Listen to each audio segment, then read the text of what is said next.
चलो, जिनका प्रश्न है जी। राधे राधे गुरुजी। जी, हम लोग गुजरात से आए हैं। मेरा नाम रिया है। मेरा प्रश्न है ये है कि मैं गले में गणेश जी का लॉकेट धारण किए हुए हूँ और तुलसी माला का धारण करना चाहती हूँ, तो क्या मैं पहन सकती हूँ? हाँ, पहन सकते हैं। ऐसा बोला जाता है कि गणेश जी को तुलसी नहीं चढ़ाया जा सकता, तो चढ़ाने का नहीं, वो आपने तो पहनने का पूछा है ना। हाँ, पहन सकते हैं। ठीक है, थैंक यू। बेटा यहाँ ले आओ माइक, मैया को देना, ये मैया को।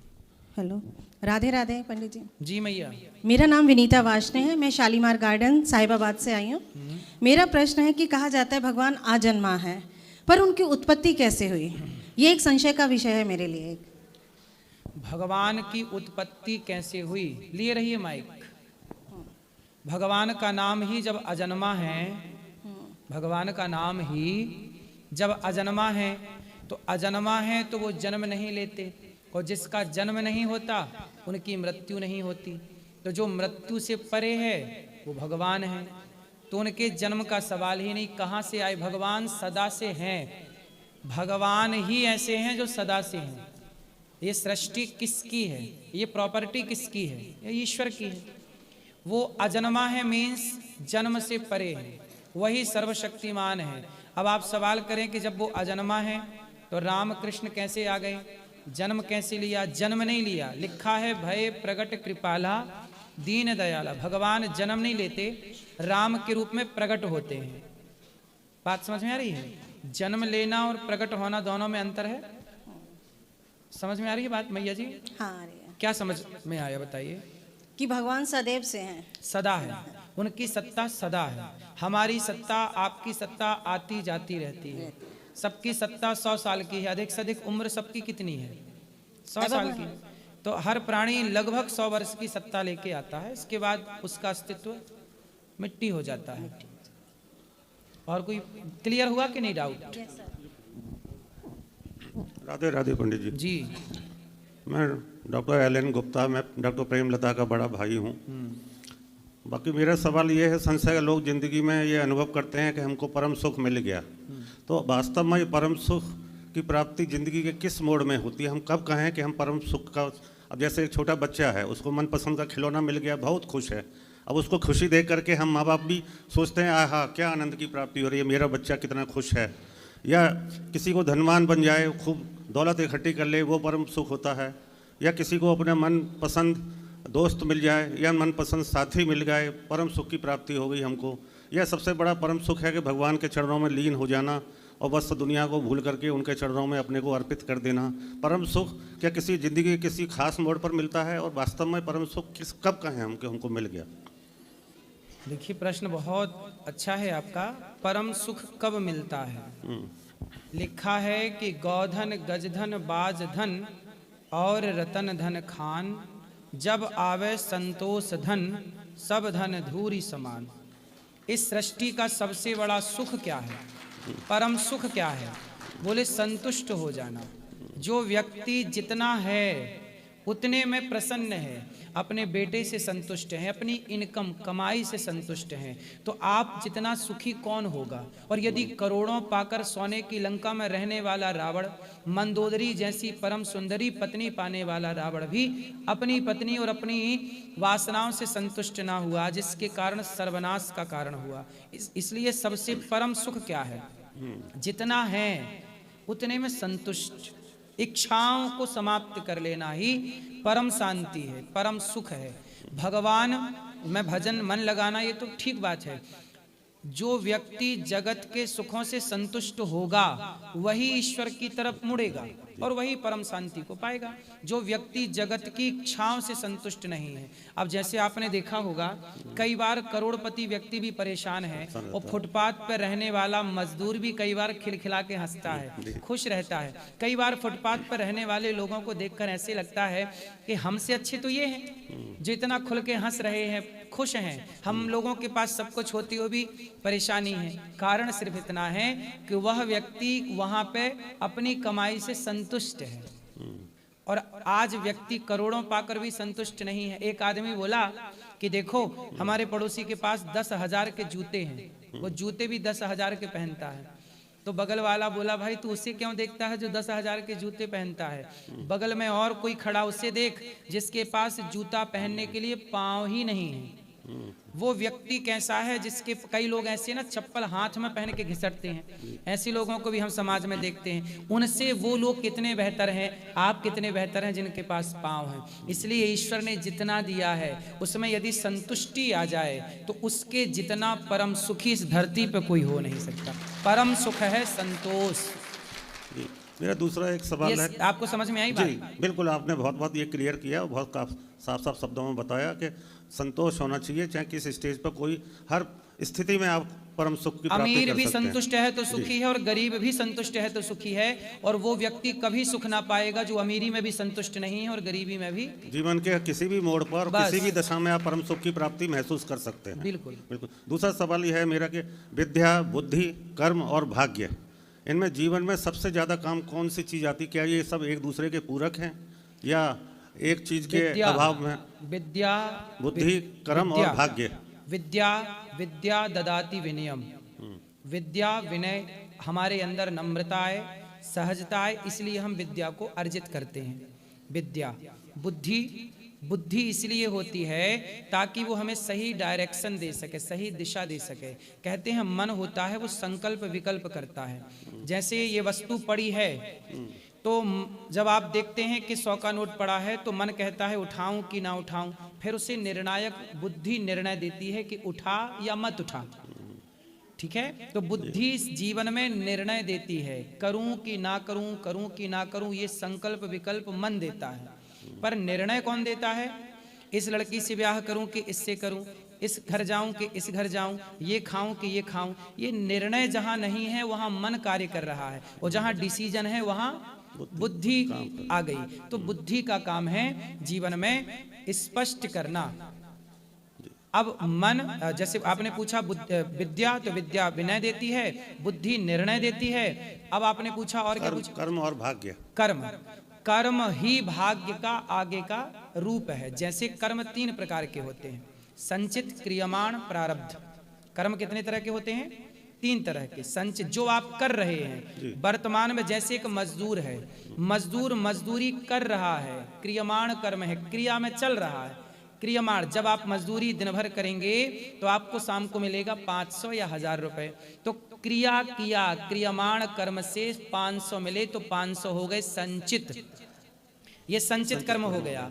और यही 500 रुपए से जब आप मिठाई लाते हैं, बच्चों को कपड़े लाते हैं, तो यही है भाग्य। हम जो कर्म करते हैं, हमारा किया अच्छा बुरा कर्म ईश्वर की अदालत में संग्रहित हो जाता है, वहां संग्रह हो गया, उसका एकत्र हो गया। वही कर्म जब जो इकट्ठा हुआ था, वही जब हमें मिलने लगा तो वही मिलने को कहते हैं भाग्य। तो भाग्य मतलब चालू हो गया। जो किया था, दशरथ जी ने जो किया, श्रवण कुमार को मारा, तो श्रवण कुमार को जब मारा तब तो वो कर्म क्रियान्वित था। फिर उनके भाग्य में पाप चढ़ गया, कमा लिया ना पाप, मार के शाप लग गया कि जैसे हमें तुमने तड़पाया है ऐसे तुम भी पुत्र के वियोग में। फिर जब मिलने लगा तो वो भाग्य था कि उनके लोग कहते मेरे भाग्य में दुख है। भाई तुमने कर्म गलत किया तो भाग्य गलत बनेगा। कर्म, जो बच्चा एग्जाम में सही लिखेगा तो सही कर्म करेगा तो उसके भाग्य में नंबर भी सही सही आएंगे। अब कर्म ना करे और कहे जी भाग्य में 100 नंबर आ जाएं, तो बिना कर्म के भाग्य में 100 नंबर तो नहीं आ सकते। तो कर्म से ही भाग्य का निर्माण होता है। जी सर, धन्यवाद जी, धन्यवाद जी। नमस्कार राधे राधे जी, मैं डॉक्टर पीएन वार्ष्णेय प्रेमलता का मझला भाई हूँ। मैं ये पूछना चाहता हूँ कि संसार में रहते हुए, कर्म करते हुए हम भगवान की भक्ति किस प्रकार कर सकते हैं? कर्म अगर हम अपनी ईमानदारी से, वो पूरी निष्ठा से अपना कर्म करते हैं तो क्या ये भगवान की भक्ति नहीं है? अटैचमेंट और डिटैचमेंट में क्या फ़र्क है? देखिए, ईमानदारी से कर्म करते रहना, परंतु कर्म करते हुए किसे देख रहे हैं? भीम भैया जब जरासंध से युद्ध करने गए, भीम और जरासंध जी का क्या हुआ? भीम भैया का और जरासंध का युद्ध हुआ। 27 दिन तक युद्ध चला। आखिरी में भगवान से भीम भैया बोले कि अब मैं बहुत पिट चुका हूं, अब और ना लड़ा जाएगा, ये जरासंध बहुत मार रहा है, अब मैं भाग रहा हूं। भगवान बोले कल का युद्ध आप मेरे कहने से कर लो, और युद्ध करते समय केवल मेरी तरफ देख लेना। अगले 28वें दिन जब युद्ध हुआ तो भगवान की ओर देखा तो भगवान ने एक तिनका उठाया और तिनकों को 20 से फाड़ कर एक भाग इस तरफ एक भाग इस तरफ फेंक दिया। जरासंध को भी भीम भैया ने 20 से फाड़ा, उसका दायां भाग बाएं तरफ, बायां दाएं तरफ फेंक दिया और वो मारा गया। जब तक ईश्वर की ओर नहीं देखा तब तक लड़ते रहे, जीत प्राप्त नहीं हुई। पर कार्य करते हुए दृष्टि कहाँ रखी? भगवान की ओर। इसलिए जगत का काम करिए, जगत में मन लगाइए, जगत में शरीर से कार्य करिए, परंतु दृष्टि सदा भगवान के चरणों में रखिए। जैसे कमल, अभी पूरा नहीं हुआ आपका उत्तर आंसर। कमल का फूल पानी में है पर पानी की आप बूंद डालिए तो एक भी बूंद अपने ऊपर नहीं रखता कमल, सारी बूंद अपने पत्ती से पंखुड़ी से गिरा देता है। जैसे कमल का पुष्प पानी में रहकर भी पानी से अलग है या नहीं? हाँ। उसी तरह जगत में रहकर भी जो जगत से अलग है वही ईश्वर को पाएगा। तो जगत में रहकर जगन्नाथ में चित्त को, मन को लगाए रखिए और कहते रहिए कि हे नाथ, मैं आपको कभी भूलूं नहीं, मैं कुछ भी नहीं हूं, ये परिवार मेरा नहीं, व्यापार मेरा नहीं, सब कुछ आपका, नाथ सकल संपदा तुम्हारी, मैं ये क्यों मानूं कि ये मेरा है। सच तो यही है ना कि आपका शरीर भी आपका नहीं है, आपकी आंखें भी एक टाइम बाद आपका साथ छोड़ देंगी, शरीर भी साथ छोड़ने लग जाएगा, बालों का रंग भी साथ छोड़ चुका है, सफेद होने लग गए हैं, ये शरीर एक दिन आपका साथ छोड़ देगा। तो जब शरीर ही अपना नहीं रहा तो हम क्या कहें कि ये हमारा कि ये हमारा। इसलिए मेरे तो गिरधर गोपाल दूसरो ना कोई, जगत में रहकर जगन्नाथ से संबंध रखना यही मोक्ष का साधन है, यही मोक्ष का रास्ता है। महाराज जी चरणों में दंडवती। महाराज जी में प्रश्न है कि क्या पितृदेव होते हैं? अगर होते हैं तो उनकी सेवा करने के बाद भी वो परेशान क्यों करते हैं? पितृलोक में पितृ देवता होते हैं। जो व्यक्ति मर जाता है, यदि वह पुण्य करके मरेगा तो मोक्ष पालेगा, पाप करके मरेगा तो नरक चला जाएगा। लेकिन कुछ लोग ऐसे होते, जैसे आपने 9वीं या 10वीं का एग्जाम दिया, लेकिन आपके हुआ क्या कि 33 नंबर चाहिए थे पास होने को और आए हैं 31 नंबर, 2 नंबर कम हैं, तो क्या आ जाएगी आपकी? सप्लीमेंट्री आ जाएगी। अब सप्लीमेंट्री आई है आगे तो क्या होगा? अब फिर से एग्जाम देने को मिलेगा। उसी तरह जो पापी है वो नरक चला जाता है, जो पुण्यात्मा है मोक्ष पा लेता है। लेकिन जो ऐसा है कि पापी तो है थोड़ा, पर थोड़े से पुण्य भी किए हैं, तो फिर वह पितृलोक में वेटिंग करते हैं, वेटिंग रूम है, मतलब वहां जाके वेट करते हैं कि मेरे बच्चे, मेरी पीढ़ी मेरे नाम से कोई पुण्य करेगी तो वह पुण्य मेरा प्लस होके फिर मैं मोक्ष को पाऊंगा। इसलिए वो पितर कहते हैं कि मेरे नाम से गया श्राद्ध कर लो, पिंडदान कर लो, भागवत सुन लो, उस पुण्य से मैं मुक्त हो जाऊंगा। क्योंकि कहते हैं ना कि पिता का कार्य कौन करता है? पुत्र करता है। तेरा ब्राह्मण खवाना 13वीं है, तो उस व्यक्ति के नाम से समाज को भोजन कराना ये अन्नदान ही तो है, पुण्य है। यह पुण्य उसके जुड़ेगा और प्लस होगा तो उसकी सदगति होगी, वरना वह व्यक्ति परेशान होके परिवार को शाप देने लग जाता है कि हमारे लिए तो कुछ किया नहीं, और वह नरक का गामी हो जाता है, वही पितृदोष लगता है। इसलिए हर पुत्र को अपना पिता का कर्तव्य जरूर करना चाहिए। सनातन का जो नियम है, पिंडदान करना, तर्पण करना, श्राद्ध करना। एक उदाहरण मैं आपको देता हूँ। ताजमहल जिसने बनाया, वैसे तो तेजोमय शिवालय था, पर समाज में हम लोगों ने ये पढ़ा है कि शाहजहां ने ताजमहल बनवाया। क्यों? ये सही बात है। शाहजहां जब ताजमहल बनाए तो शाहजहां का एक बेटा था औरंगजेब, औरंगजेब ही नाम था जी। औरंगजेब ने अपने बाप को जेल में डाल दिया था। आखिरी में शाहजहां को औरंगजेब ने जेल में डाल दिया, और जेल में डालने के बाद उस शाहजहां को थोड़ा सा पानी और थोड़े से चने दिया करता खाने को, वो पीने को पानी। तो शाहजहां बोलता कि बेटा पेट भर भोजन मत दे, कम से कम पेट भर पानी तो दे। शाहजहां को उसके बेटे ने मरते समय पेट भर पानी भी नहीं दिया। तब शाहजहां ने बोला था कि बेटा तू मेरा बेटा होकर जीते जी बाप को पेट भर पानी ना दिया, तेरे से बेहतर तो वो हिंदू हैं जो मरने के बाद भी अपने बाप को पानी देते हैं, मरने के बाद भी अपने बाप को पानी देते। तो हम सनातनी, आखिरी में शाहजहां को कहना पड़ा कि सनातन श्रेष्ठ है, कि वहां मरे बाप को भी पानी, जिस धर्म में मरे बाप को पानी दिया जाता हो उस धर्म में जीते जी बाप का कितना सम्मान होगा, ये बात स्पष्ट हो गई। तो महाराज जी अब हमें क्या करना चाहिए उनकी मोक्ष के लिए? उनकी तिथि पुण्य तिथि पर किसी गाय को, भूखे को, प्यासे को भोजन कराओ। उस तिथि पर उनके नाम का एक दीपक जलाया करो, उनका स्मरण किया करो, भगवान से कहा करो प्रभु मेरे इन पूर्वजों को परम गति दे। उनके नाम से जो पुण्य करना है आप करिए, गया श्राद्ध करिएगा, जो करना है करिएगा। धन्यवाद।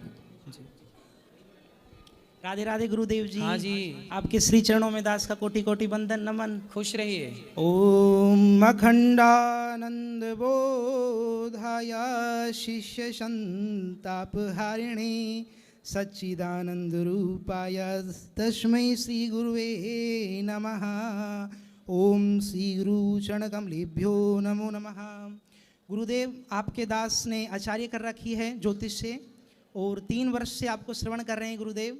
और जब से आपको श्रवण करना प्रारंभ किया है तो शास्त्र बल तो दास के साथ था ही, पैतृक संपत्ति के रूप में, और भक्ति आपसे प्राप्त हो गई, तो बड़े आनंद में जीवन कट रहा है। बाकी गुरुदेव 2 प्रश्न है हमारे मुख्य रूप से आपके श्री चरणों में। सर्वप्रथम प्रश्न है गुरुदेव कि हम तो वैसे सांडिल्य ब्राह्मण हैं, गौतमी शाखा के गौड़ ब्राह्मण, लेकिन हमारे कई बंधु जो हमारे साथ में कर्मकांड कराते हैं वो विश्वकर्मा वंशी हैं। तो कई शास्त्रों के विद्वान जो कि पारंगत हैं शास्त्रों में, जैसे हमारे परम पूजनीय प्रातः स्मरणीय निग्रहाचार्य जी हैं एवं पुरी के शंकराचार्य जी, उन्होंने कई बार उनके वक्तव्य जो निर्गत करते हैं हमने श्रवण किया है कि वो विश्वकर्मा वंशियों को ब्राह्मण स्वीकार नहीं करते हैं। तो हम आपके श्रीमुख से जानना चाहेंगे क्या विश्वकर्मा वंशी पांचाल इत्यादि ब्राह्मण होते हैं अथवा नहीं? अब शंकराचार्य भगवान यदि कुछ कहते हैं तो उस पर क्या बात कही जाए। शंकराचार्य जी ने जो कहा है वो परम विद्वान है, लेकिन वहाँ पे भी मतभेद हैं गुरुदेव। शंकराचार्य जी के कहने के बाद फिर कोई मतभेद रखना नहीं ज्योतिष चाहिए। मठ के जो शंकराचार्य जी हैं वो स्वीकार नहीं करते, पूरी वाले करते हैं, तो तो फिर बड़ा हम- संशय हो जाता है दास को। फिर इसके लिए एक काम करिए, एक पुस्तक आती है, जी मैंने पुस्तक ये पढ़ी थी बहुत पहले, जी गुरुदेव। जातियों की पुस्तक आती है एक। अच्छा अच्छा अच्छा। उसमें सब कुछ है कि कौन को किस में रखा गया है। पुस्तकों की दुकान में एक मिल जाता है जाति संग्रह, अच्छा गुरुदेव। तो ये पुस्तक है लगभग इस नाम की, उसे आप पढ़िएगा, उसका अध्ययन कीजिएगा। गुरुदेव दूसरा प्रश्न हमारा ये है कि जो ब्राह्मण कर्मकांड से धन अर्जित करते हैं, तो हमारे गुरुदेव पंडित श्री नर्मदेश्वर शास्त्री जी कहते हैं कि कुछ विशेष कृत्य ऐसे किए जाते हैं जिनके द्वारा वो धन प्रयोग करने योग्य बनता है। हालांकि संध्या इत्यादि कार्य हम करते हैं, संध्या स्नानम जपश्येव देवता नाम च पूजनम बलि वैश्व तथा तिथ्यम श्रेष्ठ कर्माणि दिने दिने इत्यादि कृत्य हम करते हैं, परंतु तब भी जिज्ञासा है दास की और कोई कृत्य कर सकते हैं जिससे कि कर्मकांड का धन हमें फले। क्योंकि एक चीज़ हमने एक्सपीरियंस करी है, जो ज्योतिष के कार्य से धन आता है उत्तम गति को प्राप्त होता है हमारे द्वारा, एवं जो कर्मकांड से आता है वो फलित नहीं हो पाता गुरुदेव। इसलिए कहते हैं ना दानम दुर्गति नाशनम। जीवन में कोई भी धन कमाए, चाहे गृहस्थ कमाए चाहे किसी भी कार्य से कमाए, उसका कमाया हुआ 5% 10% यदि उसे आपने परोपकार में लगा दिया, किसी बच्चे को पढ़ाने लिखाने शिक्षा में लगा दिया, तो आपका वह धन शुद्ध हो जाता है और वह परम गति प्रदान करता है। इसलिए दानम दुर्गति नाशनम, दान करने वाले की कभी दुर्गति नहीं होती, वह धन आपको पुण्यात्मा कर देता है। अच्छा गुरुदेव, आपके प्रति हमारे हृदय में विशेष प्रेम है और करीबन 4 माह से 4 माह पूर्व से ये इच्छा थी कि गुरुदेव से मिलें, गौरी गोपाल में जाएं, तो बिहारी जी की कृपा ऐसी हुई कि प्रति माह कोई कर्मकांड हमारा यहाँ पे आ जाता है। अभी ये टीवी साइड में भागवत भी दास की चल रही है, तो गुरुदेव हमारी इच्छा ये है कि आपके श्री चरणों में कुछ सेवा करने का अवसर हमें मिले, चाहे फिर वो ज्योतिष के माध्यम से, कर्मकांड या किसी भी माध्यम से। ठीक है, जो भी कार्य होगा हम बताएंगे। खुश राधे रहिए। राधे राधे। यहाँ जय श्रीमन नारायण। जय श्रीमन नारायण। मुझे बस ये पूछना है कि जैसे हमारे जो पूर्वज हैं, हम श्राद्ध करते हैं, अब जीते जी तो शायद वो बहुत खुश नहीं रहे, लेकिन हम मरने के बाद उनको जब तक हमको होश है या हम कर पा रहे हैं तब तक तो करते हैं। जैसे मेरे पेरेंट्स, मेरी मदर नहीं है, तो मुझे कहा जाता है कि ये डॉटर्स नहीं करती, लड़कियां नहीं करती बट हैं। मैं तो करती हूँ। मेरे हिसाब से वो श्राद्ध नहीं करती। बेटियां भी गया जी में जाके पिंडदान कर सकती हैं, अपने माता पिता ससुर सास सबका। बेटी भी पिंडदान कर सकती है, परंतु केवल गया जी में। गया जी में बेटी को भी पिंडदान करने का अधिकार है। और बाकी घर पर आपका जो बेटा होगा तो आपका बेटा अपने नाना नानी का सब कुछ कर सकता है, बेटी का बेटा भी पुत्रवत ही होता है। तो जिसके जैसे बेटियां ही बेटियां, किसी बाप की 2 बेटियां हैं या 1 बेटी है, तो बेटी का बेटा ही चिता पे आग लगाता है और वो सारा कर्म करता है। यदि बेटा नहीं है तो फिर दामाद जी करते हैं, क्योंकि दामाद भी पुत्रवत होता है। पर बेटी का बेटा पूर्ण अधिकार होता है नाना का, नाना का पुत्र ही माना जाता है बेटी का बेटा। धन्यवाद। एक और मुझे प्रश्न पूछना है कि कब तक हम श्राद्ध कर सकते हैं?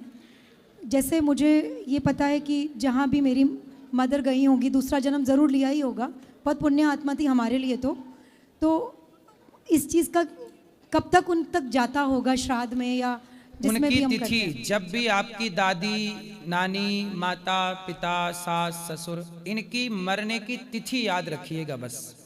जब भी महीने में तिथि आए, हर महीने में करो तो ठीक है, भले उनके नाम से एक दिया ही जला दो, एक गाय को मुट्ठी भर चारा खिला दो हर तिथि पर। नहीं तो साल में जो एक विशेष तिथि आए, विशेष मतलब पितृपक्ष में, तो उस तिथि पर जरूर अपने माता पिता जिनकी जो तिथियां हैं उस तिथि पर हर वर्ष करते रहो, सदा करते रहो। एक मुट्ठी चारा ही तो देना है, कोई कर सको तो 2-4 ब्राह्मणों को भोजन करा दो उनके नाम से, बस कोई लाखों का खर्चा नहीं है, हजारों का भी खर्चा नहीं है। धन्यवाद। गुरुजी आपके चरणों में कोटि कोटि प्रणाम। मैंने गुरुजी कल एक रील देखी थी, स्क्रॉल कर रहा था तो आपकी रील आ गई थी, तो उस पर एक देवी थी, वो बोल रही थी क्या नाम है कि मैं बाल नहीं कटवाऊंगी, और अफवाहें फैलाई जा रही हैं कि मैं क्या नाम है FIR होनी चाहिए, ये होना चाहिए, वो होना चाहिए। तो मैंने देखा कि आपका कोई इतना विरोध करते हैं, पूरी दुनिया आपका विरोध करती रहती है, और मैं बहुत करीब से यहाँ की सेवाओं को देखता हूँ कि मैं यहीं पे रहता हूँ, बहुत करीब से मैंने उन सेवाओं को देखा है। तो कोई कुछ बिगाड़ क्यों नहीं पाता? उसका एक रीज़न में आपको पता है, मैं शायरी वायरी पहले भी सुना के गया था, तो मैं शायराना अंदाज में 2 लाइन लिख के लाया हूँ आपके लिए। आप यहीं के हो, ब्रजवासी हो? हाँ, ब्रजवासी तो नहीं हूँ, बट दर्शन करने के लिए आया था 3 साल पहले, तो मैं यहीं रह गया, फिर गया नहीं वापस। ठीक है। तो वो है कि जिस घर में ममता नाम का मोती ना हो, मुसलसल वह घर जलता है। जिस घर में ममता नाम का मोती ना हो, मुसलसल वह घर जलता है। उसकी एक बूंद से ये समंदर मचलता है। यकीनन आप ज़िंदगी की कोई भी जंग हार ही नहीं सकते, यकीनन आप ज़िंदगी की कोई भी जंग हार ही नहीं सकते, क्योंकि आपके साथ हर घड़ी सैकड़ों माँ की दुआओं का असर चलता है। वाह, सुंदर, धन्यवाद आपका। बहुत जैसे विरोध करते हैं उसके ऊपर और है कि हम तो जिद्दी हैं, अपनी जिद पे अड़े रहेंगे, हम तो जिद्दी हैं, अपनी जिद पे अड़े रहेंगे, अच्छे बुरे जैसे भी हैं ब्रज रज में पड़े रहेंगे। वाह। हम तो जिद्दी हैं, अपनी जिद पे अड़े रहेंगे, अच्छे बुरे जैसे भी हैं ब्रज रज में पड़े रहेंगे।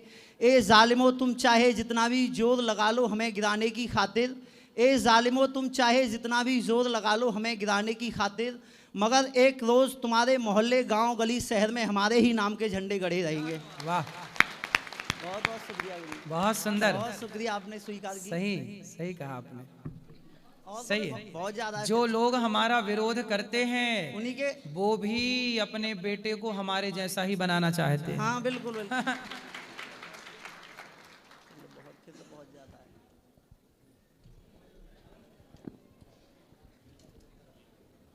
गुरु जी को राम राम। राम राम। कपिल गंगवार हूँ मैं, बरेली यूपी से, और मेरा सवाल है मनुष्य जन्म की उत्पत्ति क्यों हुई है? किसकी? मनुष्य जन्म की उत्पत्ति क्यों हुई है? आपने एक गाना सुन लिया होगा कि दुनिया बनाने वाले क्या तेरे मन में समाई, काहे को दुनिया बनाई तूने, काहे को दुनिया बनाई, काहे को दुनिया बनाई? हे भगवान, काहे बनाए तूने माटी के पुतले, काहे बनाए भगवान ने दुनिया?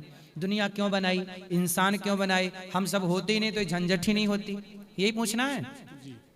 देखो, इसका सीधा सा उत्तर है कि जब छोटा सा बच्चा, आप कभी बचपन में बैलगाड़ी देखे हो? जी। बैलगाड़ी के पीछे लटके हो? यस। बचपन में? जी। ट्रॉली के पीछे लटके हो? लटके। ट्रैक्टर जा रहा है, ट्रॉली के पीछे लटक गए, थोड़ा दूर तक गए, फिर उतर के वापस आए। जी। ये किया है बचपन में? बिल्कुल किया है। क्यों किया है? वो तो बाल, मतलब जब छोटे थे तो दूसरों को देखते थे तब करते थे, देख देख के। उसमें क्या आता था? आनंद आता था। आनंद। अपने आनंद के लिए किया कि नहीं? जी। जैसे आप ट्रॉली पे पीछे लटक के आगे तक गए, फिर वापस जब वहीं आना था तो वहां तक क्यों गए? बैलगाड़ी जाती थी हमारे गांव तो हम लोग पीछे लटक जाते थे, फिर आगे तक जाते, फिर लौट के फिर वहीं आते। तो जब वहीं आना था तो लटक के आगे तक क्यों गए? क्योंकि ये अपना आनंद था। जैसे आप ये कपड़े पहनते हो जी। तो डिसाइड करते हो ये वाला अच्छा है कि ये स्वेटर खरीदना है, ये अच्छी नहीं है, ये अच्छी नहीं है, ये अच्छा। घर बनाया, घर में कौन सा कलर करें, ये अच्छा है, ये अच्छा नहीं, नहीं ये अच्छा नहीं, ये अच्छा। आपने हर चीज अपनी पसंद की क्यों? अपने आनंद के लिए, अपनी खुशी के लिए। ऐसे ही भगवान ने ये दुनिया बनाई है, अपने आनंद के लिए बनाई है। सब कुछ आनंद के लिए। आप बनाए, हम बनाए, सब बनाए। अच्छाई बुराई, गुलाब कांटेदार, कांटे कांटे बनाए, गुलाब बनाए, फल बनाए, फूल बनाए, नदी बनाई, सागर, आकाश, पाताल, स्त्री पुरुष, पेड़ पौधे, वनस्पति, सब कुछ बनाया। किसके लिए? आनंद के लिए। भगवान अपने आनंद में रहते, इसलिए भगवान का नाम है आनंद। नंद के आनंद भयो, जय कन्हैया। राधे राधे गुरुजी। जी गुरुजी, हम बिलासपुर छत्तीसगढ़ से आए हैं। हाँ। और गुरुजी मेरे साथ मेरी माता है, मेरी वाइफ है और मेरी दीदी है। वाइफ है कि पत्नी है? मेरी पत्नी है, धर्म पत्नी है। वाइफ है कि वाइक है? मेरी पत्नी है गुरुजी। पत्नी। आप कह रहे हो पत्नी, पहले तो बाइक वाइक कह रहे थे। नहीं नहीं गुरुजी, मेरी माता जी आपकी सारी प्रोग्राम देखती हैं और हमेशा आपके बारे में सोचती हैं। तो गुरुजी वो हमेशा सोचते रहती हैं कुछ ना कुछ, तो आप उसके बारे में थोड़ा मार्गदर्शक करें कि आप उन्हें और बात कराइए। बिल्कुल गुरुजी। हाँ मैया, ठीक है बेटा, ठीक है आपका? जी। शराब आप तो नहीं पीते? नहीं, मेरे पति बहुत अच्छे हैं गुरुदेव। पति और पुत्र? पुत्र भी बहुत अच्छा है, जो आपके समीप आज यहाँ दर्शन हो गया इसी के कारण। तो ये बेटा अच्छा है आपका? जी हाँ, बहुत अच्छा। शराब आप तो नहीं पीते? नहीं गुरु। चलो, क्या करते हैं बेटे आपके? पति बेटे इंजीनियर है। बहुत सुंदर, अच्छा है। अब बताओ मेरे लिए क्या सेवा, क्या प्रश्न बस है? हमारा ध्यान आपकी ओर लगी रहे, बस यही भक्ति मिलती रहे। बस कथा सुनते रहिए, कथाएं सुनते रहिए, नित्य भगवान का स्मरण करिए, सब अच्छा होगा। और मेरे पति बहुत जल्दी गुस्सा हो जाते हैं महाराज जी। किस पे? हर चीज के लिए जल्दी से गुस्सा हो जाते हैं। तो जब पति गुस्सा हुआ करें तो उनसे एक बात कहा करो। जी। क्या? आप उनसे कहा करो, मिले हो तुम हमको बड़े नसीबों से। बस इतना कह दिया करो, गुस्सा छू मंतर। जिंदगी बिंदास जीना चाहिए, हंसते मुस्कुराते, टेंशन लेने करें, गुस्सा वाले को भी हंसाओ। गुरुजी, गुरुजी हम दैनिक दिनचर्या में इतना बिजी रहते हैं, तो हम ज़्यादा से ज़्यादा आध्यात्म में कैसे जुड़ पाएँ, इसके लिए थोड़ा मार्गदर्शक दे दीजिए। आप मन लगा के अपना काम करिए, पैसे कमाइए, पर कार्य करते हुए बस ये याद रखिए कि आपसे कोई गलत कार्य ना हो, और कार्य करते हुए भगवान का स्मरण याद रखिए। बस इतना याद रखिए कि आपको ये जीवन भगवान ने दिया है। आपको कोई एक गिलास पानी पिलाता है ना, तो आप सदा उसका ऋणी रहते हैं उसके, कि भाई आपने हमें मुसीबत में हमें साथ दिया, तो हम आपके क्या हैं? ऋणी हैं। ईश्वर ने तो हमें जिंदगी ही दी है, आंखें दी देखने को, पांव दिए चलने को, तो सदा ईश्वर के क्या रहोगे? सदा अपने को ईश्वर का ऋणी मानना, यही भक्ति। जो व्यक्ति अपने आप को ईश्वर का सदा ऋणी मानता है वही भक्त है। जो ऋणी नहीं मान रहा है, उपकार भूल गया, उपकार भूलने वाले को हमारे यहाँ देसी भाषा में नमक हराम कहते हैं। क्या कहते हैं? हाँ, तो हमें नमक हराम नहीं होना। ईश्वर ने आंखें दी देखने को, पांव दिए चलने को, हर पल धन्यवाद, हर समय कहते रहो, करते हैं कान्हा तेरा हर पल शुक्रिया, वाणी जो दी है उसका भी शुक्रिया। हम तेरा दिया खाएं, तेरा ही गुण गाएं, जीवन दिया जो उसका भी शुक्रिया, करते हैं कान्हा तेरा हर पल शुक्रिया। हर समय ईश्वर का धन्यवाद। Thank you. राधे राधे गुरुजी, आपके चरणों में मेरा कोटि कोटि प्रणाम। मैं अलीगढ़ से हूँ, व्योम सिंह। मेरा प्रश्न यह है कि हमारा मन जो है बहुत चंचल है, इसको एक जगह एकाग्र और एक विषय में कैसे लगाएं? बंदर को देखा है आपने? बंदर चंचल होता है कि शांत होता है? चंचल होता है। कैसा होता है? सबसे चंचल प्राणी है बंदर, है। लेकिन मंदारी का बंदर मंदारी के इशारों पे नाचता है कि नहीं? मंदारी का बंदर देखा? देखा है। बंदर नाच ससुराल जाएगा, कैसे जाएगा वो जाके बताता है। पैदल जाएगा, नहीं गाड़ी से जाऊंगा। जमीन में बैठेगा, नहीं ऊपर बैठूंगा। अच्छा ये बताओ, ये बंदर मंदारी के इशारों पर क्यों नाचता है? आप बताओ। क्योंकि मदारी उसे खाने को देता है। खाने को तो आप भी दे दो कोई बंदर को, और फिर नचाओ, कहाँ नाचता है? खाने को देता है इसलिए नहीं बेटा, खाने को तो देता है क्योंकि उस मंदारी ने उस बंदर को लंबी प्रैक्टिस कराई है। क्या कराई है? प्रैक्टिस। यदि प्रैक्टिस कराने से चंचल बंदर भी मंदारी के इशारों पे नाच सकता है, तो प्रैक्टिस करने से आपका मन भी आपके कंट्रोल में हो सकता है। करत करत अभ्यास के जड़मति होत सुजान, रसरी यावत जात है सिल पर पड़त निशान। अभ्यासेन तु कौन्तेय वैराग्येण च गृह्यते। बात समझ में आई छोरा? क्या समझ में आया? चलो बताओ। अभ्यास करना है हमको। मन को धीरे धीरे कथाओं में लगाना है, अच्छे कामों में लगाना है। ना लगे मन तो भी लगाना है, करना है, धीरे धीरे कंट्रोल होगा। आप जीत जाओगे, मन हार जाएगा। धन्यवाद। गुरुर् ब्रह्मा गुरुर्विष्णु गुरुर्देवो महेश्वरा, गुरुर् साक्षात पर ब्रह्म तस्मै श्री गुरुवे नमः। राधे राधे गुरु जी। मेरा नाम रजनीश सिंह है और मैं उत्तराखंड से आया हूँ। दरअसल ये प्रश्न मेरा नहीं, मेरे एक दोस्त का है। उसको लगता है कि उसने अभी तक अपनी जितनी भी उम्र जी है, उसने बहुत सारे लोगों को हर्ट किया है, और अब उसकी ज़िंदगी में कुछ भी गलत होता है तो उसको लगता है कि उन्हीं सब कारणों की वजह से हो रहा है। तो वो कैसे अपनी ज़िंदगी को मधुर बना सके और इन सब बातों को भूल सके, यही मैं आपसे प्रश्न है मेरा। कौन है आपका फ्रेंड? लड़का है लड़की है? सर लड़का है, वो अभी आज आ नहीं पाया मेरे साथ। उसका शायद अभी श्री जी ने उसको बुलावा नहीं दिया है। कोई बात नहीं। तो जब आप किसी का दिल दुखाएंगे तो आपका भी तो दुखेगा। ये तो हिसाब है। जैसी करनी वैसी भरनी, आज किया कल पाएगा। जैसा किया है पेड़ बोए बबूल का, तो आम कहाँ से आए? कर्म दंड तो भोगना ही पड़ता है। न देना दोष किस्मत को, विपत्ति तो सब पे आती है, फिर आएगी। इसलिए खुश रह के अपना समय गुजारना चाहिए और अब गलती नहीं करना चाहिए। ईश्वर से क्षमा मांगना चाहिए। जब शरणागति भगवान की होती है तो सारे अपराध भगवान क्षमा कर देते हैं। धन्यवाद गुरुजी। गुरुजी राधे राधे जी। यदि शब्दों द्वारा अपने माता पिता का अपमान हो जाए तो कैसे पश्चाताप करें? क्षमा मांगो माँ बाप से और दोबारा वो दोहराओ मत। जी। और एकादशी व्रत कैसे करें गुरुजी, थोड़ा बता दीजिए। एकादशी के दिन आप भगवान का ज्यादा से ज्यादा चिंतन करो, और भूख लगे तो फल खा लो, फलाहार फल इत्यादि। द्वादशी को ब्राह्मण को भोजन करा के पारण करना चाहिए। हाँ वैसा भी कर सकते हैं, वरना आप चावल, द्वादशी को चावल जरूर खाना चाहिए, भोग लगा के भगवान को प्रसाद पा सकते हैं। राधे राधे गुरुजी। जी राधे राधे गुरुजी। हाँ जी। मेरा नाम प्रेमलता है, मैं दिल्ली से आई हूँ। जी मैया। कहते हैं जिस महिला का लड़का नहीं होता, क्या उसकी जीवन बेकार होता है? ना मैया, कौन बोल रहा है? मीराबाई के कहाँ लड़का था? कहते हैं उसकी मुक्ति नहीं होती। मीराबाई के बेटा था? नहीं था। तो फिर मुक्ति नहीं हुई होगी मीराबाई की। अरे बेटे से मुक्ति नहीं होती, तुम 100 पैदा कर लो, लेकिन बेटे से मुक्ति होती तो बेटे जिनके 10-20 उनकी मुक्ति हो जाती। फिर क्या करना है? बेटी एक बेटी है। बेटों से मुक्ति नहीं, अच्छे कर्मों से, भगवान के भजन से मुक्ति होती है, भगवान के प्रेम से मुक्ति होती है। बेटी है एक, उसके 2 बेटे हैं। हाँ तो ठीक तो है, तो बेटे 2 फिर आपके, वो आपकी तो बेटे माने जाएंगे। ठीक है, धन्यवाद। लेकिन आपका मन मैया बेटा बेटी में ही लगा है, भगवान में काहे नहीं लगाती? भगवान में ही लगाती हूँ मैं। अब लगाना। अब बेटा बेटी मन्नत, तुम्हारी मुक्ति तुम्हारे भजन से होगी। ना बेटा करेगा, ना बेटी करेगी, ना बेटी का बेटा करेगा, ना पड़ोसी करेगा। बात समझ में आई मेरी माँ? धन्यवाद। क्या धन्यवाद? क्या समझा आप मेरी माँ? मैया क्या समझ में आया ये बताओ। गुरुजी हाँ, बेटी ही कर, बेटा ही वो, मतलब कोई नहीं करेगा, भगवान करेंगे मुक्ति। तो भगवान क्या करोगी आप? भगवान से ही लगाती हूँ और ज्यादा लगाओ। भगवान का नाम जपो, भगवान का चिंतन करो, और हम आपके बेटा हैं ये समझो। आपका दर्शन हो गया, बहुत बहुत धन्यवाद। ठीक है।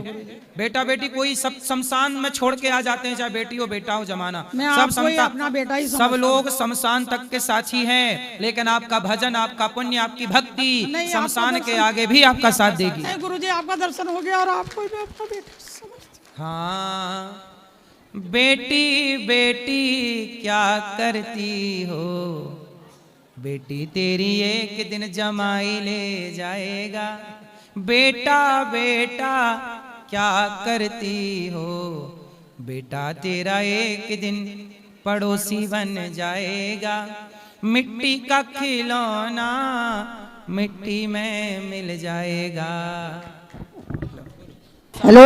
हाँ भैया, मैंने जब से जन्म लिया है मैंने जीवन में दुख ही दुख देखे हैं। आपने दुख ही दुख देखे हैं? तो मेरा भगवान की भक्ति में मन ही नहीं लगता है। क्या क्या दुख देखे आपने? मैंने जब से देखो मेरा पति मेरा खत्म हो गया। माइक पास में लो। पति मेरा खत्म हो गया। पति कितने साल बाद खत्म हो गए विवाह के? मतलब मेरी जैसी शादी हुई, शादी के 20 दिन बाद। 20 दिन बाद? मैंने जीवन में अपने दुख ही दुख देखे हैं। बच्चे तो हैं? एक बेटा है, बेटे का भी मैंने कोई सुख नहीं देखा। बेटा कितना बड़ा है?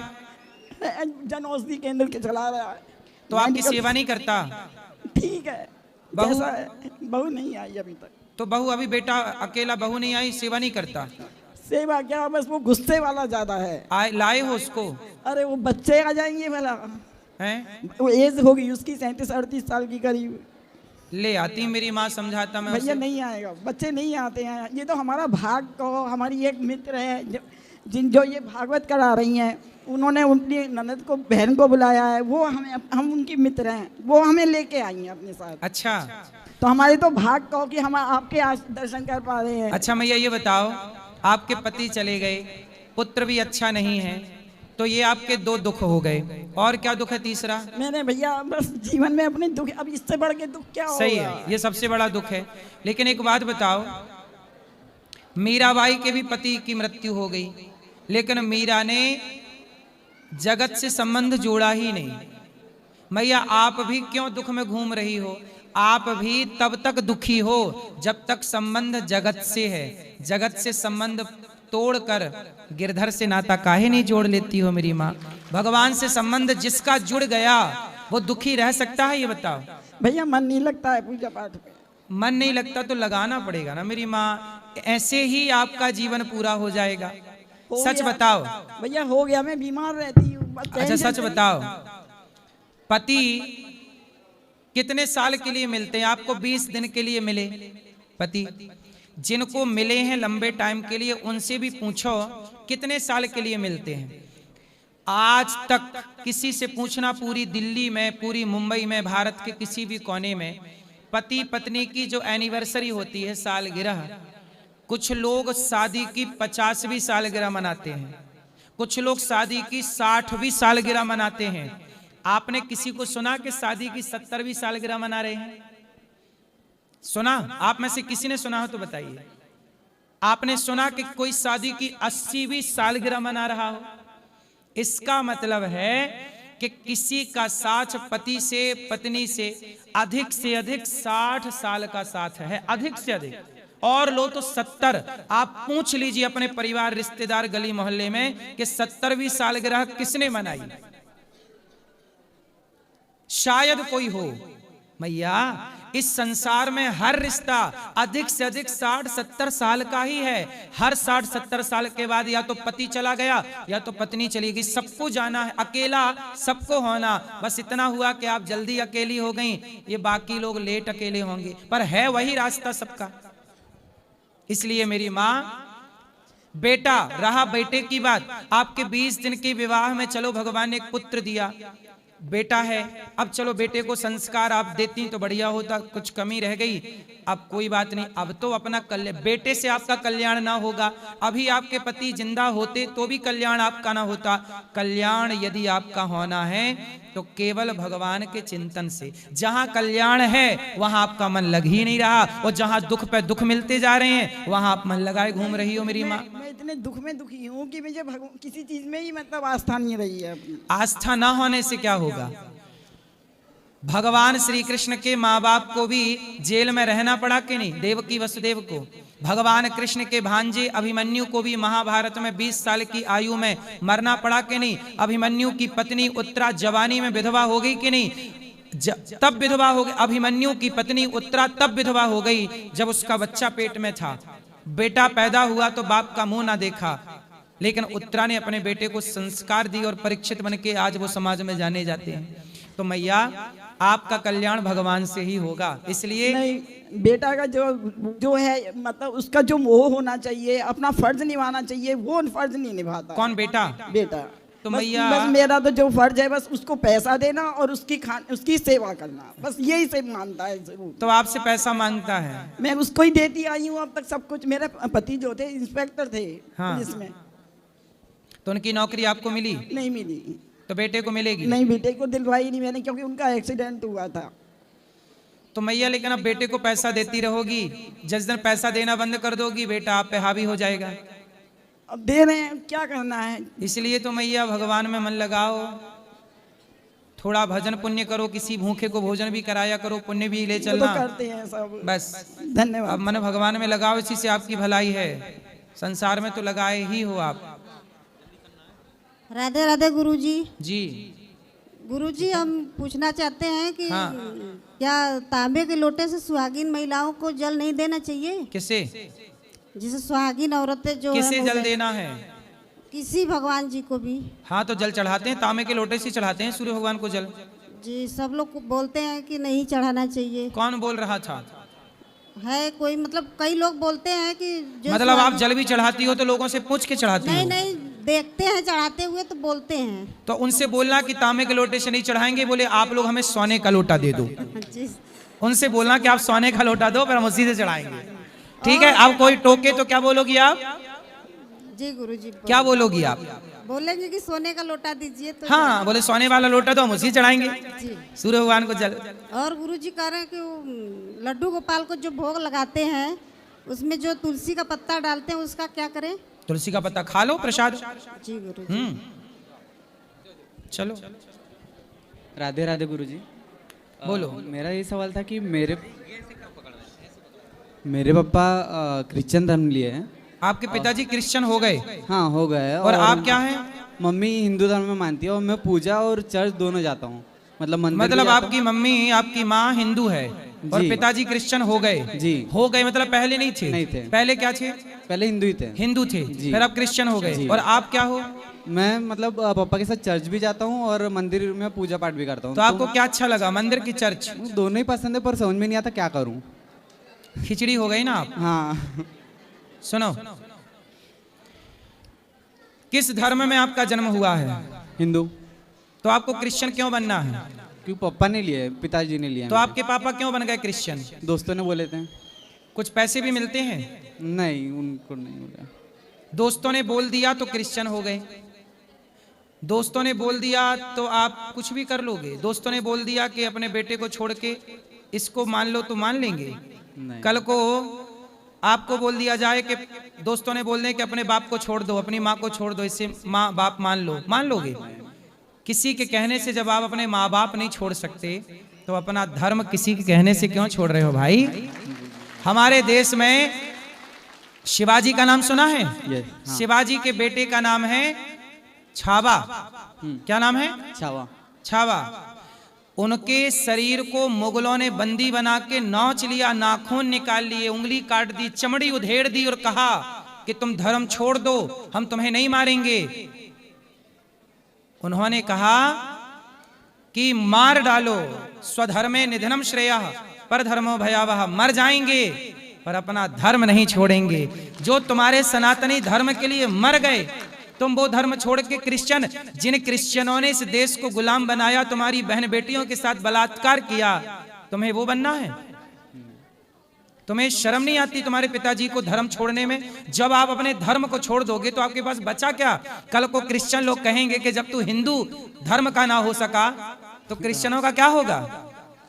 ये बोला जाएगा कि नहीं? जयचंद किसे कहते हैं? बोलो।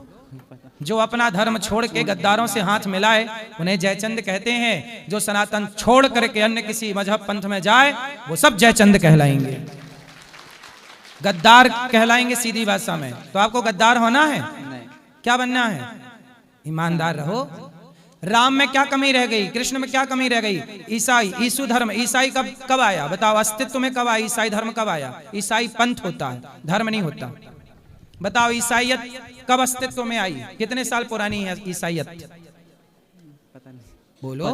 पता नहीं। नहीं, 2025 चल रहा है, 2000 साल पुरानी है। उनके। और हमारा सनातन हजारों साल, 5,500 साल पुराना आज भी कुरुक्षेत्र जिंदा है और द्वारिका पानी के अंदर जीवित है।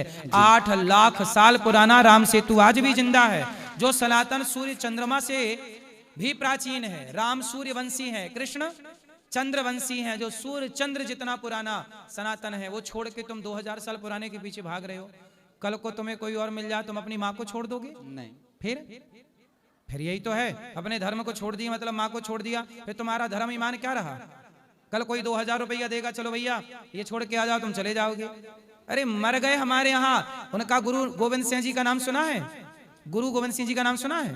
गुरु गोविंद सिंह जी के 2 बेटे, 4 बेटे थे वैसे तो, 2 शहीद हो गए। 2 बेटों को मुगलों ने दीवार में चुनवा दिया, मतलब खड़ा करके, और ईंट की दीवार आगे पीछे खड़ी कर दी और दीवार के भीतर चुनवा दिया गया। उस समय उनकी उम्र 5, 7, 8 वर्ष की थी। छोटे छोटे बच्चों को तलवार गर्दन में रख के मुगलों ने कहा कि बच्चे धर्म छोड़ दो। उन्होंने कहा मार डालो, दीवार चुनवा दो, धर्म नहीं छोड़ेंगे। 7 साल का बच्चा दीवार नहीं छोड़ता, तुम्हारा बाप धर्म छोड़ के बैठ गया? 7 साल का बच्चा धर्म नहीं छोड़ा वो, और तुम्हारा बाप बताओ धर्म छोड़ के बैठ गया। ये सनातन की ये रक्षा करोगे? इससे होगी राष्ट्र की रक्षा? तुम अपने पूर्वजों को, तुम्हारे बाप दादे जब मर के जाओगे, बाप दादे वहां कोड़ा लिए खड़े होंगे कि तुम बताओ धर्म छोड़ के आए हो। जो व्यक्ति धर्म छोड़ देता है उसकी देवता भी आदर नहीं करते कि भाई तू कच्चा आदमी है, तू बिकाऊ है। और याद रखना, बिकाऊ वैश्याएं होती हैं जो बिक जाती हैं पैसों में। आप भी यदि पैसों में बिक गए और धर्म छोड़ दिया तो उनमें और आप में अंतर क्या रहा है? काहे बिक रहे हो? धर्म छोड़ दिया? नहीं, छोड़ा नहीं है मैंने। नहीं तो आपके पिताजी ने तो छोड़ ही दिया। पिताजी ने छोड़ा है। तो समझाओ अपने पिता को। जी। भटक गए हैं आपके पिताजी, आप बताओ भटक गए कि नहीं? हाँ भटके। भटक गए, कौन सुधारेगा? हम सुधारेंगे। आप सुधारेंगे? सुधार के मेरे पास लाना। जी। लाओगे? जी जी पक्का? हाँ। खाओ माँ कसम। हाँ माँ कसम। वापस लाओगे? सनातन में जोड़ोगे? जी जी। माँ कसम खा के बोलो कि वापस लाऊंगा। माँ कसम वापस लाऊंगा। और आप पिताजी ही नहीं, आपके जान परिचित में जितने लोग गए हैं सबको वापसी कराओ। अरे सनातन से श्रेष्ठ कोई हो सकता है? तुम आप ये बताओ कि आपके बाप दादे सब सनातन में ही थे। आपके पिताजी का नाम क्या है? मुनिराजन। मुनिराजन। मुनिराजन। मुनिराजन। और आपका नाम? आशीष। आशीष। आपके दादाजी का नाम? कन्नन। कन्नन। कन्नन। जी। कन्नन। कन्नन पिल्लई। कन्नन। और आपकी दादी का नाम? मीनाक्षी। मीनाक्षी। देखो सारे नाम सनातन के हैं कि नहीं? जी। आपके पूर्वजों में किसी का नाम राम भी रहा होगा, कृष्ण भी रहा होगा कि नहीं? जी। जब तुम्हारे पूर्वज सारी जिंदगी राम कृष्ण का गुणगान गाए हैं, राम कृष्ण के आश्रित, भगवान के आश्रित सनातन की शरण में रहे हैं, अब तुम इतने पढ़ लिख गए कि धर्म ही छोड़ दिए? नहीं, हमने नहीं छोड़ा। उनका धर्म अपना लिया जिनने इस देश को गुलाम बनाया और बहन बेटियों के साथ अंग्रेजों ने बलात्कार किया था कि नहीं? उत्तर दो। अंग्रेजों ने भारत को लूटा कि नहीं? जी। उत्तर दो। हाँ। लुटेरे हैं कि नहीं? हाँ। तो अब बहन बेटियों के साथ बलात्कार किया था कि नहीं? किए। फिर जो उन्होंने तुम्हारी बहन बेटियों के साथ बलात्कार किया, तुम्हारे देश को लूटा, तुम उनके पास चले गए, उनके धर्म में अपना श्रेष्ठ धर्म छोड़ करके चले गए। इससे बड़ा दुर्भाग्य क्या होगा? वो तो लुटेरे हैं, इस देश को तब भी लूटा, आप भी आज भी लूट रहे हैं आप जैसे लोगों को बरगला के। क्या रामकृष्ण में ताकत कम हो गई है? नहीं। फिर कौन समझाएगा ये अपने पिताजी को? मैं समझाऊंगा। और समाज को कौन समझाएगा? मैं समझाऊंगा। समझाओगे? जी। खाओ माँ कसम। माँ कसम। ठीक है, बोलो। हेलो। हाँ। राधे श्याम गुरुदेव। गुरुदेव मेरा दोस्त है, वो मदिरा पान बहुत करता है। कहाँ आए हैं? नहीं गुरुदेव, नहीं आया, अभी मैं वृंदावन आया। अब उनको लाते तो हम उनको समझाते हैं। आप कुछ टिप्पणी शराब दीजिए। पीना गलत है दोस्त। क्या नाम है आपके दोस्त का? पंकज। पंकज भाई, शराब ना पियो, बड़ा नुकसान होता है शराब गुरुदेव पीने। उसको अगर कोई गरीब है, कुछ भी है, उसको खिलाना पिलाना बहुत अच्छा लगता है कि नहीं यार इसको दे दे, थोड़ा खिला दे। नहीं। बाकी वो शराब छोड़ नहीं पा रहा है। अगर मैं आया हूँ ना तो भगवान के प्रति भी बोलता है, बोले क्या करेगा वहाँ जाके। मतलब मैं तो फिर भी इधर साइड में मैंने कि मैं भगवान के पास जा रहा हूँ, तू चल या मत चल। बोलता है, बोले तू तो बेकार ही है। बोले क्यों जा रहा है? मतलब ठीक है, लाना हम समझाएंगे। चलो अब जिनको मिलना है ऊपर मंदिर में चलते हैं।